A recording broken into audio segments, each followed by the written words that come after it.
Hello बच्चों, I hope आप लोग बहुत अच्छे होंगे। तो बच्चों, पिछले लेक्चर में हमने आपका पढ़ा था एसएचजी शी के बारे में पढ़ा था।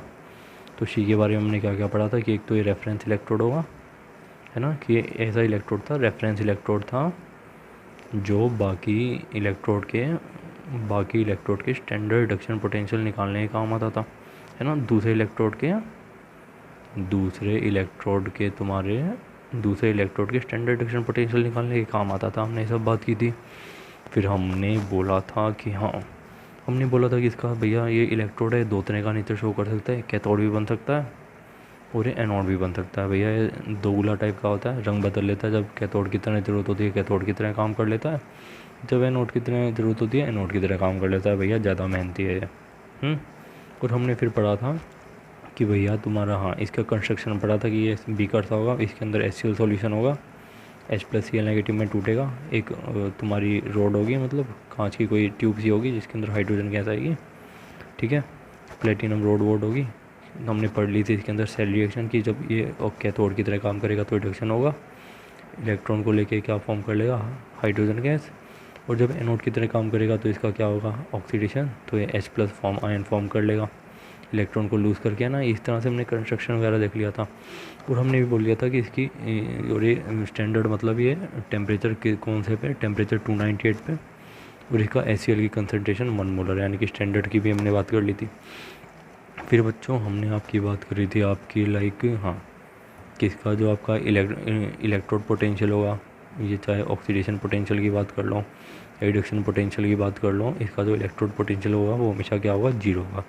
इस तो हम बात कर लिया था। हमने ये भी बात कर ली थी किस तरह से इसको हम यूज़ करेंगे, किस तरह से हम इसका इस्तेमाल करेंगे कि स्टैंडर्ड इलेक्ट्रोड की, जैसे जिंक इलेक्ट्रोड की वैल्यू निकाल लें, कॉपर की निकाल लें, दुनिया भर के 100 तरह के इलेक्ट्रोड की वैल्यू निकालने के लिए इसका हमने बात करी थी। इसका हम बारे में हमने पढ़ा था। 25 मिनट की वीडियो बना दी थी, थोड़ी बड़ी बन गई थी, पर थोड़ा समझाने की कोशिश करी थी। आई होप समझ आ गया होगा, नहीं आया तो फिर से पूछ लेना बच्चों, ठीक है। तो आज हम पढ़ने वाले हैं आपका इलेक्ट्रोकेमिकल सीरीज़, ठीक है बच्चों। इसके नाम में ही घुसते हैं। पहले तो वो सीरीज़ से तुम क्या समझते हो।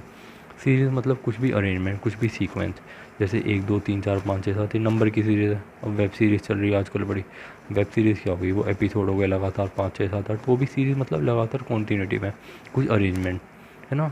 तो आज हम बात कर रहे हैं इलेक्ट्रोकेमिकल सीरीज़ की। इलेक्ट्रोकेमिकल मतलब इलेक्ट्रोकेमिस्ट्री की कोई सीरीज़ है जहाँ पे एनोड की बात हो जाएगी, कैथोड की बात हो जाएगी, रिडक्शन, ऑक्सीडेशन, इन सब की बात हो जाएगी। इलेक्ट्रोकेमिस्ट्री में अभी तक ये सभी तो पढ़ रहे हैं, रिडक्शन, ऑक्सीडेशन, एनोड, कैथोड। इसके अलावा क्या है, सेल वेल की बातें, 2 4 बातें तो पढ़ रहे हैं इसमें इतने टाइम से, है ना। तो बच्चों ये क्या है तुम्हारी इलेक्ट्रोकेमिकल सीरीज़, क्या है, it is the arrangement of electron. जो तुम्हारे इलेक्ट्रोड है ना, copper, zinc, hydrogen, platinum, aluminium, ये जो जितने 1000 तरह के 100 तरह के इलेक्ट्रोड हैं, उनका अरेंजमेंट है बस ये उनकी बढ़ती हुई स्टैंडर्ड रिडक्शन पोटेंशियल वैल्यू में। कुछ स्टैंडर्ड रिडक्शन पोटेंशियल होती है ना, हमने रिडक्शन पोटेंशियल की वैल्यू की बात करी थी, SRV स्टैंडर्ड रिडक्शन पोटेंशियल। उनकी बस उनकी ये सीरीज़ है कि उनकी बढ़ती हुई वैल्यू में, कि उनकी मान लो हर एक इलेक्ट्रोड की कुछ ना कुछ वैल्यू होगी स्टैंडर्ड रिडक्शन पोटेंशियल की, तो बस उनकी बढ़ती हुई वैल्यू में, कि मतलब मान लो ऊपर से नीचे उनकी वैल्यू बढ़ रही है, इंक्रीज़ कर रही है, तो उसी के सीरीज़ है। धीरे धीरे करेंगे तुम्हें समझ आएगा। तो ये क्या है, एक ऐसी सीरीज़ है जो तुम्हारे इलेक्ट्रोड के जो भी स्टैंडर्ड रिडक्शन पोटेंशियल की वैल्यू है वो इंक्रीजिंग ऑर्डर में जो भी है उसकी ये सीरीज़ है। कि इंक्रीजिंग ऑर्डर में तुम्हारी स्टैंडर्ड रिडक्शन पोटेंशियल की वैल्यू होगी, इलेक्ट्रोड अरेंज होंगे, वही है तुम्हारी इलेक्ट्रोकेमिकल सीरीज। धीरे धीरे तुम्हें और क्लियर होगा। बच्चों देखो, अब मान लो तुम्हें गिवन है ये कोबाल्ट का रिडक्शन पोटेंशियल गिवन है और ये सिल्वर का रिडक्शन पोटेंशियल गिवन है, ठीक है। Standard reduction potential of cobalt given है, स्टैंडर्ड रिडक्शन पोटेंशियल ऑफ तुम्हारा है सिल्वर गिवन है, ठीक है बच्चा लोगों। अब देखो इसकी वैल्यू 1.21, इसकी वैल्यू 0.80। मतलब इससे क्या पता चलता है कि मतलब जितनी ज़्यादा किसी की रिडक्शन पोटेंशियल की वैल्यू होगी ना, वो उतना ही ज़्यादा रिडक्शन करेगा, वो इतना ही ज़्यादा इलेक्ट्रॉन को लेगा, ठीक है। जिसकी जितना ज़्यादा रिडक्शन पोटेंशियल की वैल्यू, यानी कि जिसकी जितनी ज़्यादा इलेक्ट्रॉन को लेने की वैल्यू, स्टैंडर्ड रिडक्शन पोटेंशियल की वैल्यू, उतना ज़्यादा वो रिडक्शन करेगा, उतना ज़्यादा वो इलेक्ट्रॉन को लेगा। अब मैं तुमसे पूछ लूँ कि इन दोनों में से इलेक्ट्रॉन ज़्यादा कौन लेगा, किसका ज़्यादा रिडक्शन होगा, आप लोग बोल दोगे कि सर जिसकी रिडक्शन पोटेंशियल की वैल्यू ज़्यादा होगी वो उसका रिडक्शन ज़्यादा होगा, वो इलेक्ट्रॉन ज़्यादा लेगा।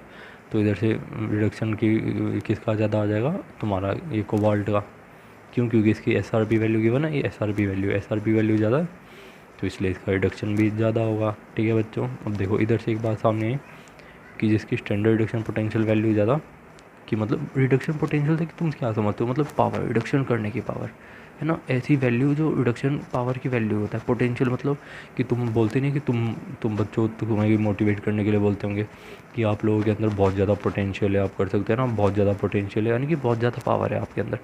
तो ऐसी रिडक्शन पोटेंशियल क्या है? रिडक्शन होने की पावर, किसी भी इलेक्ट्रोड की रिडक्शन होने की पावर, क्योंकि एबिलिटी, उसकी रिडक्शन होने की एबिलिटी। तो रिडक्शन पोटेंशियल वैल्यू क्या है? उसकी रिडक्शन होने की एबिलिटी।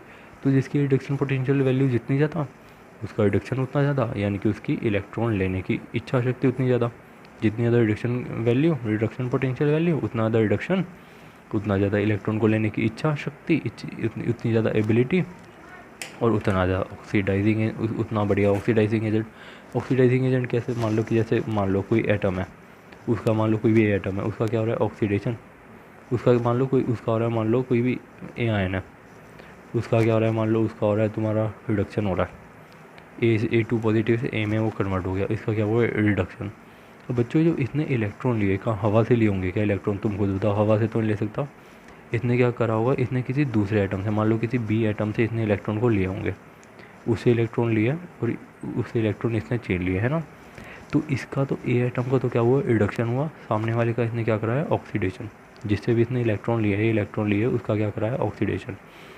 तो बच्चों हम ऐसा ही बोल सकते हैं कि जिस मेटल का रिडक्शन होगा उसको हम ऑक्सीडाइजिंग एजेंट भी बोल सकते हैं। हम ऑलरेडी पढ़ चुके हैं वैसे तो, उसको हम ऑक्सीडाइजिंग एजेंट भी बोल सकते हैं। क्यों? क्योंकि सामने वाले का क्या करा रहा है? ऑक्सीडेशन करा रहा है। तो एक कैसा एजेंट है? ऑक्सीडेशन कराने वाला एजेंट।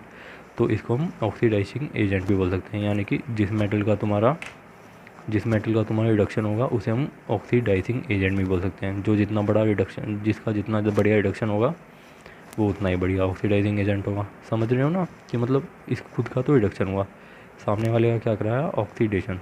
सामने वाले का ऑक्सीडेशन कराया तो कौन से एजेंट की तरह काम करेगा? ऑक्सीडेशन एजेंट, या बोल दो ऑक्सीडाइजिंग एजेंट, है ना। अब बच्चों देखो फिर से वही बात, रिडक्शन मतलब gain of electron, gain of electron मतलब ऑक्सीडाइजिंग एजेंट। जो रिडक्शन करेगा वो इलेक्ट्रॉन को लेगा, सामने वाले का क्या कराएगा? ऑक्सीडेशन। तो किसकी तरह काम करेगा? ऑक्सीडाइजिंग एजेंट के। मैंने इसको हिंदी में भी लिख दिया कि तुम कन्फ्यूज़न में ना रहो। कि देखो जो रिडक्शन करेगा वो इलेक्ट्रॉन को सामने वाले मेटल से लेगा, मतलब जो भी रिडक्शन करेगा, जो जिसका भी रिडक्शन होगा वो क्या करेगा? इलेक्ट्रॉन को सामने वाले मेटल से लेगा, हवा से तो लेगा नहीं। उस मेटल का उसने क्या कराया?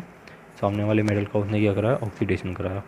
सामने वाले मेटल का ऑक्सीडेशन कराया तो ये किसकी तरह काम करेगा? ऑक्सीडाइजिंग एजेंट की तरह। बच्चों मैंने तुम्हें हिंदी में लिख दिया कि तुम्हें और समझ आए कि जो भी मेटल रिडक्शन करेगा वो सामने वाले का क्या कराएगा? ऑक्सीडेशन, मतलब वो ऑक्सीडाइजिंग एजेंट की तरह काम करेगा।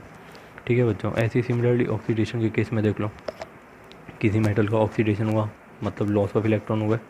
लॉस ऑफ इलेक्ट्रॉन हुए मतलब अपनी तो इसने इलेक्ट्रॉन छोड़े, इलेक्ट्रॉन किसको दिए होंगे? किसी सामने वाले मेटल को, किसी दूसरे मेटल को दिए होंगे। सामने वाले का इसने क्या कराया? रिडक्शन।